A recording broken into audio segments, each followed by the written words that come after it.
బ్యాంకులకి విస్తృత అధికారాలు ఇస్తే విచ్చలవిడితనం పెరుగుతుందనడానికి సాక్ష్యం ఐసిఐసిఐ తాజా డెసిషన్. పొదుపు ఖాతాల్లో అంటే సేవింగ్స్ ఖాతాల్లో కనీస నిల్వ లేని పక్షంలో విధిస్తున్న అపరాధ రుసుమును ఇటీవల కొన్ని బ్యాంకులు ఎత్తేస్తుంటే ఐసిఐసిఐ మాత్రం అందుకు భిన్నంగా ఖాతాదారులకు పెద్ద షాక్ ఇచ్చింది. సేవింగ్స్ అకౌంట్లో కనీస నిల్వ మొత్తాన్ని పెంచేసింది.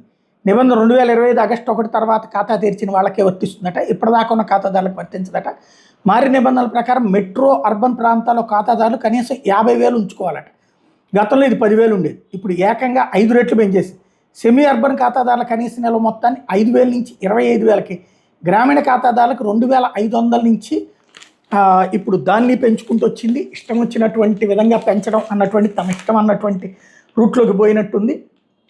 ఎవరు అడిగేవాళ్ళు లేరు అన్నటువంటి ధైర్యం అనుకుంటా.